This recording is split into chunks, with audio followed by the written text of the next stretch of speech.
प्रणाम भारत, जय श्री राम, वंदे मातरम। आप सभी का मेरे channel let's talk with Adita ji Mishra पर बहुत-बहुत स्वागत है। आज रिजल्ट अब दिल्ली इलेक्शन के कल आने वाले हैं। आज 7 तारीख है और 8 तारीख को इलेक्शंस के रिजल्ट आने वाले हैं और एग्जिट पोल भी आ गए हैं और एग्जिट पोल पे मैं अब बहुत ज़्यादा भरोसा नहीं करती हूँ क्योंकि एग्जिट पोल एग्जैक्ट पोल अब नहीं होते हैं। क्योंकि हमने देखा था हरियाणा में, महाराष्ट्र में और लोकसभा में, यूपी में जो रिजल्ट आया था उसके बाद तो मेरा जिसको कहते हैं ना इंटरेस्ट भी खत्म हो गया एग्जिट पोल पे, मेरा विश्वास भी खत्म हो गया एग्जिट पोल पे। तो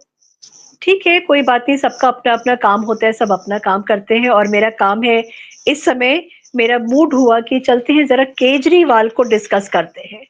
केजरीवाल की कुछ गलतियाँ हैं, जो मुझे लगता है कि बैकफायर करेंगी और अब की बार दिल्ली जो है केजरीवाल से दूर होने वाली है। अब वो दिल्ली के जो कहते थे कि हम इस दिल्ली के राजा हैं, अब मेरे ख्याल से वो राजा नहीं रहेंगे और राजा नहीं रहेंगे, संतरी भी नहीं रहेंगे और उनको बाहर का रास्ता दिखा दिया जाएगा और उनको बोला जाएगा कि अब आप कुछ देर आराम करिए। अपने अहंकार को, अपनी जो आपकी आदतें हैं और जो तिहाड़ी आप हो गए हैं, जो स्टैम्प आपके ऊपर लग गया है, उस स्टैम्प को कभी हटा तो पाएँगे नहीं, धो तो वो पाएँगे नहीं कभी भी,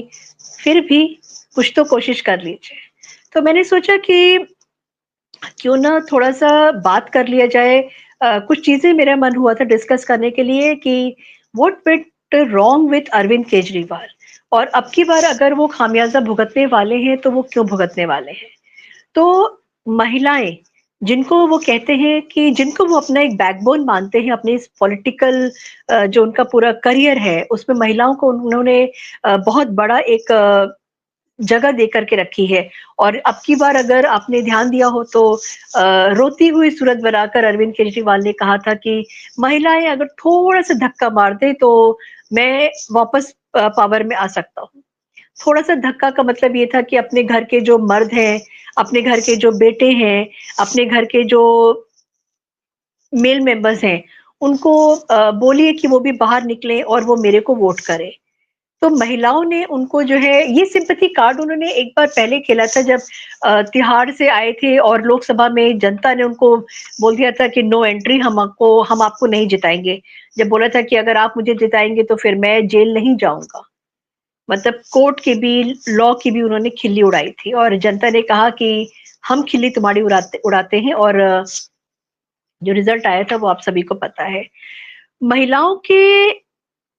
जो उनके साथ इस समय नहीं है, उसका रीज़न बहुत सिंपल सा है क्योंकि महिलाओं को उन्होंने बहुत दुःख दिया है, बहुत तकलीफ दिया है अब की बार और अब की बार क्या हमेशा ही दिया है लेकिन अब की बार महिलाएँ जो हैं वो सजग हो गई हैं और वो समझदार हो गई हैं और उनका स्टेट अवे है कि गंदा पानी आप दो। आप मैं आपकी बात कर रही हूँ, आम आदमी पार्टी की बात कर रही हूँ। गंदा पानी आप दो, गंदी सड़क आप दो, नाला परनाला आप दो, बदबू आप दो, क्योंकि जो स्मेल आती है पानी से और जो कलर है पानी का, मैं मेरी फ्रेंड्स वहाँ पे दिल्ली में हैं, उन्होंने मुझे बताया कि जीना हराम हो गया है वहाँ पे। और टैंकर पे लड़ाई गुत्थम-गुत्था आप दो और आप महिलाओं से फिर एक्सपेक्ट करो कि वोट्स भी दें। यमुना भी जो है हमारे हिंदू शास्त्रों में जो है माँ के रूप में हमारी नदियों को बोला जाता है, गंगा माँ, यमुना माँ और उस माँ को आपने माँ भी तो महिला है ना, इतना आपने उसके साथ में अत्याचार किया है, तो कहीं न कहीं तो वो चीज़ें निकलेंगी क्योंकि आपने महिलाओं के ऊपर बहुत अच्छा महिलाओं की उसमें अगर हम बात करें तो स्वाति मालीवाल को कौन भूल सकता है? स्वाति मालीवाल ने तो बिल्कुल लंका लगा के रख दी है इस समय केजरीवाल की। और जिस तरीके से मतलब ये हिस्ट्री में ये चीज़ जाएगी, जिस तरीके से एक पार्टी की मेंबर अपने ही नेता को, जो फाउंडर मेंबर है अपने पार्टी का, उसको ही हराने में लगी हुई है। और क्या धज्जियाँ उड़ाई हैं स्वाति मालीवाल ने क्योंकि स्वाति मालीवाल मुझे लगता है कि वो एक शेरनी है, घायल शेरनी है, जिसको कि आपने पूरा डिसरोब कर दिया। उनकी जो इज़्ज़त थी, उनका जो मान-सम्मान था और वो जब इस समय खूंखार हो गई हैं, तो केजरीवाल को बच कर के ही रहना चाहिए। अच्छा और दूसरा फिर हम बात करते हैं कि शीश महल के बारे में और शीश महल की जब बात आती है तो जनता के हाथ में मोबाइल है और जनता उस मोबाइल पे ज़रूर देखती है और स्लम एरियाज़ में भी आजकल मोबाइल की कोई कमी नहीं है, स्मार्टफ़ोन की कोई कमी नहीं है। और जब आप खुद सोच कर के देखिए कि स्लम एरिया में जब अ, लोग बैठते होंगे, जब बातें करते होंगे, जब वो देखते होंगे कि हमको जो है इतने गंदे ऐसे नरक जैसी ज़िंदगी में हमको छोड़ के रखा हुआ है। हमको पानी के लिए तरसा दिया, हमको सफाई के लिए तरसा दिया है, हमको बेसिक नीड्स हमारी पूरी नहीं हो रही हैं, गंदगी इतनी ज़्यादा हो गई है और ये बंदा खुद जब बाहर आता है तो दिखाता है ओवरसाइज़ ब्लू कलर की शर्ट पहनी हुई है और एक रेनॉल्ट की पेन लगाई हुई है, खाँसी आ रही है और जिसका ट्रीटमेंट इसने बैंगलोर में जाके कराया है। मतलब जो मोहल्ला क्लिनिक है वहाँ पे नहीं कराया था और सबको कहता है कि मोहल्ला क्लिनिक चले जाओ। और उसकी जो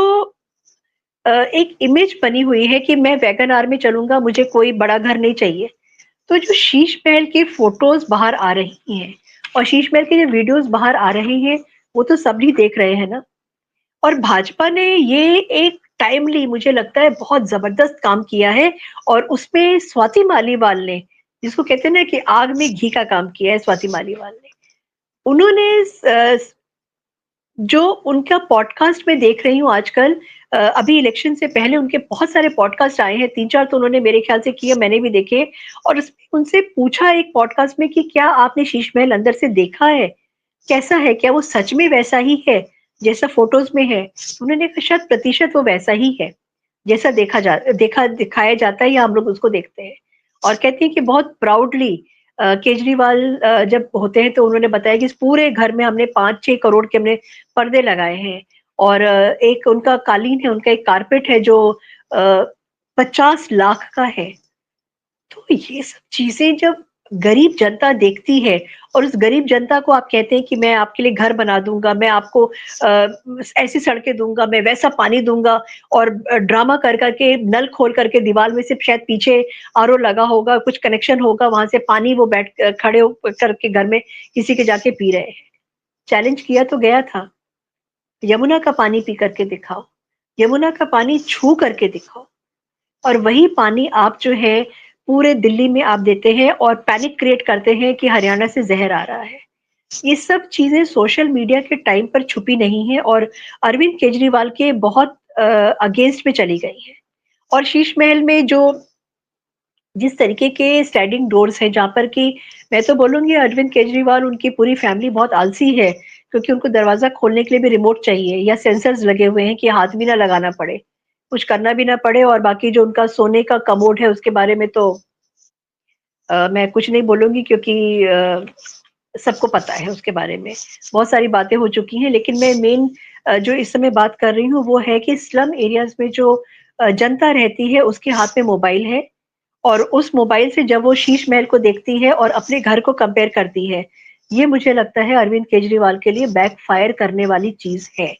और जनता अपना जवाब ज़रूर देने के लिए मुझे लगता है तैयार हो रही है। अब हम आते हैं, थोड़ा-सा मैं पॉलिटिक्स की तरफ आऊँगी। अब तो ये जो अभी मैंने बोला ये वो था कि अरविंद केजरीवाल का जो परसेप्शन है, वो क्या है? बिकॉज़ वो परसेप्शन पॉलिटिक्स में माहिर हैं और उनकी पूरी पार्टी के जो मेंबर्स हैं, वो सब परसेप्शन पॉलिटिक्स के एक्सपर्ट्स हैं। पॉलिटिक्स की मैं बात करूँ तो अमित शाह जो हैं, वो बहुत ज़बरदस्त गेम खेल गए जो अरविंद केजरीवाल को पता ही नहीं चल पाया था।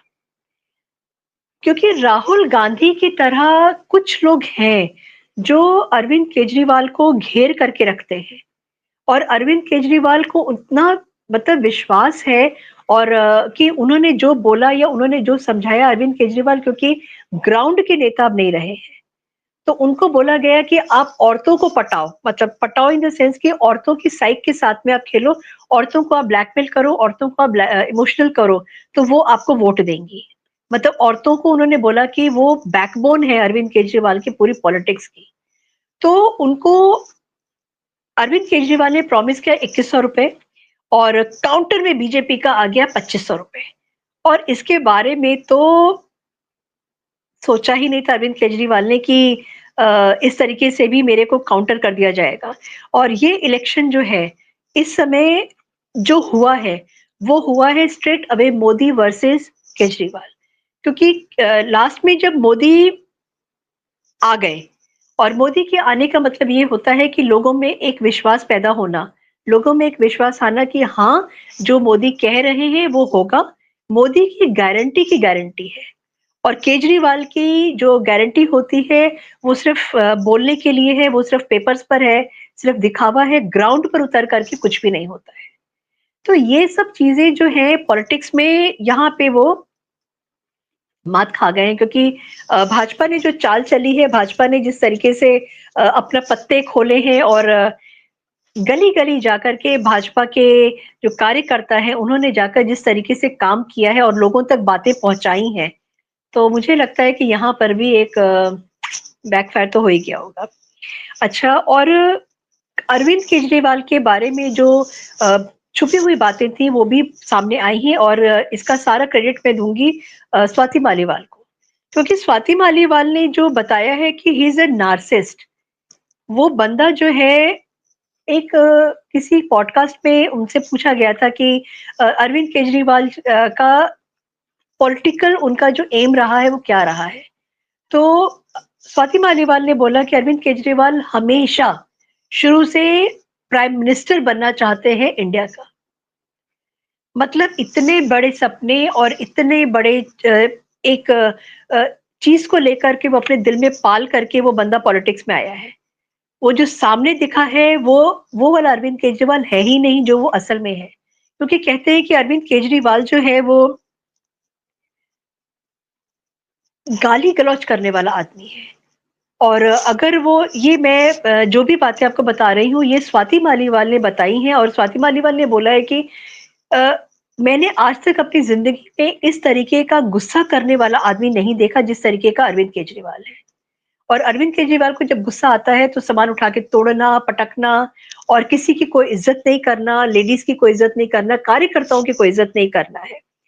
और केजरीवाल जो हारेंगे वो इसलिए नहीं हारेंगे क्योंकि बीजेपी ने कैंपेन किया है या बीजेपी की चुनाव की जो स्ट्रैटेजी रही है वो बहुत स्ट्रांग रही है या जो उम्मीदवार उतारे हैं उसकी वजह से वो हारने जा रहे हैं नहीं केजरीवाल हारेंगे इसलिए क्योंकि केजरीवाल के आसपास जो लोग रहते हैं ना तो वो जानते हैं कि केजरीवाल शक्की मिजाज का आदमी है और शक की वजह से वो सबके पर विश्वास नहीं कर पाते और 2-4 लोगों से घिरे हुए हैं जिसमें कि विभव कुमार का बहुत बड़ा एक हाथ है और विजय नायर बहुत ज़्यादा विश्वास किया था। दुर्गेश पाठक की मैं बात करूँ या स्वाति मालीवाल की भी मैं बात करूँ तो उस समय स्वाति मालीवाल भी बहुत क्लोज़ सर्कल में आती थी और घिरे हुए थे और किसी और के ऊपर उनको विश्वास ही नहीं है तो वो कुछ मतलब उनको समझ में नहीं आता गाली-गलौच करने वाले आदमी हैं और 62 एमएलए जो चुने गए थे, जो 1 साल में 62 एमएलएस को चुन करके लाया गया है और उन 62 एमएलए से वो आधे से भी आज तक वो मिले नहीं हैं और चाय-पानी तो बहुत दूर की उनकी बात हो जाती है।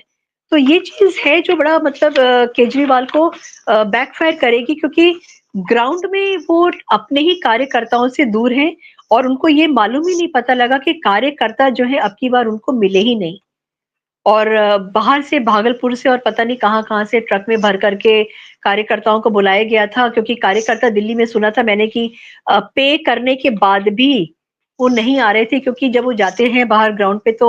उनके कार्यकर्ताओं के लिए जवाब देना बहुत मुश्किल हो जाता था कि केजरीवाल के बारे में क्या बोला जाए। क्योंकि एक जो स्टैम्प लग चुकी है तिहाड़ी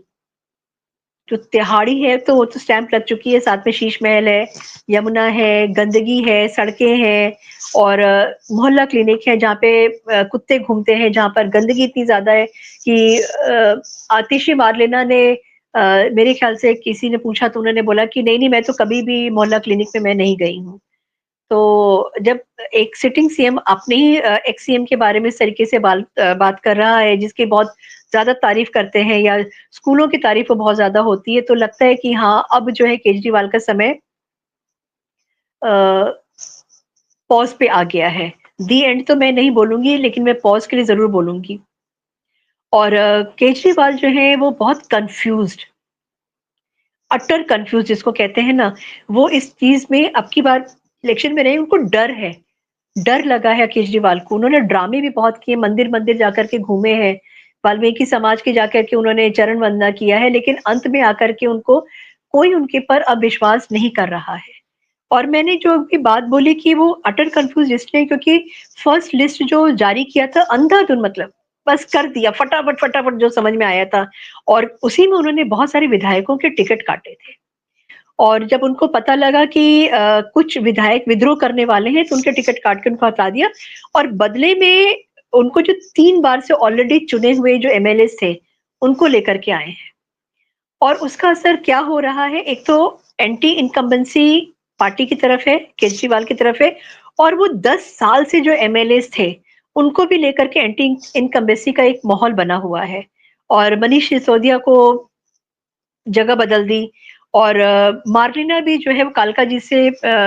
इलेक्शन नहीं लड़ना चाहती थी, मगर ज़बरदस्ती लड़वाया। मुझे नहीं पता, शायद वो खुद ही चाहते हैं कि मार्लिना जो है वो हार जाए या जो भी है, क्योंकि बहुत ज़बरदस्त स्ट्रॉन्ग कंटेस्टेंट सामने भाजपा के खड़े हुए हैं। और एक अहंकार है अरविंद केजरीवाल के अंदर, और अहंकार ये है केजरीवाल के कि दिल्ली की जो 70 की 70 सीटें हैं, वो सारी सीटों पे अरविंद केजरीवाल लड़ रहे हैं। इतना ज़्यादा ओवर कॉन्फिडेंस है कि मतलब जो कैंडिडेट है, वो नहीं है वहाँ पे। कैंडिडेट के अलावा जो है वहाँ पे जिस भी सीट पर आप जाइए तो अरविंद केजरीवाल, जैसे एक बार शुरू किया था मैं भी अरविंद केजरीवाल, तो हर 70 सीट पे, मतलब 70 सीट पे, हर सीट पे वो अपने आप को शो करते हैं या ये मानते हैं कि जनता उनको देख कर के वोट देगी कि यहाँ पे मैं केजरीवाल को हम वोट दे रहे हैं। और 2013 का, 2015, 2020 इसका जो सारा कैलकुलेशन अरविंद केजरीवाल का रहा है, वो अ, कैपुट हो गया है, खत्म हो गया है। और अब किसी में क्योंकि अरविंद केजरीवाल को लेकर जो एक सिंपैथी वोट खेलने की कोशिश किया था अरविंद केजरीवाल ने, वो अ, अब लोगों के बीच में नहीं है। और जिस तरीके की वो हरकतें भी करते हैं, दिखाते भी हैं, आपको याद होगा अपने जब वो शीश महल छोड़कर जा रहे थे, तो धूप में अपने बूढ़े माँ-बाप को भी इस्तेमाल करने से वो नहीं पीछे हटते हैं। धूप में अपने माँ-बाप का हाथ पकड़ करके वो लेकर के जा रहे हैं, और देखो मैं, मेरे माँ-बाप हैं, ये बूढ़े हैं मेरे माँ-बाप। और इलेक्शन वाले दिन तो उन्होंने और ही हद कर दिया। इलेक्शन का जो, जहाँ पे उनका बूथ था, वहाँ से 200 मीटर दूर पर वो आराम से ऑटोज़ चलते हुए वीडियोज़ में दिख रहे हैं, बगल से गुज़रते हुए दिख रहे हैं, तो लेकिन 200 मीटर पहले ही उतार दिया अपने माँ-बाप को, व्हीलचेयर पे बिठा दिया, और एक सत्यवान बेटे की तरह एक व्हीलचेयर वो पकड़ रहे हैं, एक व्हीलचेयर उनकी वाइफ़ पकड़ रही है, उनका पीछे चल रही है, और एक व्हीलचेयर उनका बेटा पकड़ रहा है। तो मेरे को ये लगता है कि इतना ज़्यादा ड्रामा करके केजरीवाल ने कोशिश तो बहुत किया है कि शायद वो इलेक्शन जीत जाएँ, बट मुझे लगता है कि अब की बार बहुत टेढ़ी खीर है। और कल 8 तारीख है, और कुछ घंटे ही अब बस बाकी हैं, और मुझे लगता है कि 10 साढ़े 10 11 बजे तक रुझान आने शुरू हो जाएँगे, पता लग जाएगा कि क्या होने वाला है केजरीवाल का। और देखते हैं, क्योंकि एग्ज़िट पोल पे तो मैं अब भरोसा नहीं करती हूँ, और देखते हैं। और अगर अरविंद केजरीवाल जीत के आए, जो कि इट्स वेरी अनलाइकली, मुझे बहुत दुःख होगा। और क्योंकि दिल्ली का जो हाल किया है इस बंदे ने, और दिल्ली की जनता ने अगर अब की बार भी सोचा नहीं होगा, तो दिल्ली विल बी डूम्ड, और वो मैं बिल्कुल नहीं चाहूँगी, और मुझे आई एम श्योर कि कोई भी नहीं चाहेगा। तो आई होप कि दिल्ली की जनता ने अब की बार अपना ब्रेन भी इस्तेमाल किया है, और अपने इमोशंस पर भी कंट्रोल किया है, और अपनी फ्रीबीज़ वाला जो एक आदत पड़ गई है, स्पेशली में slum areas and lower middle class की अगर मैं बात करूँ उनको, उससे बाहर निकल कर के उन्होंने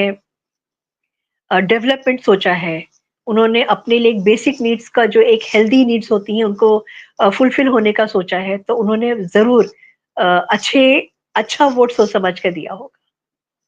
थैंक यू सो मच। जय हिंद, जय भारत।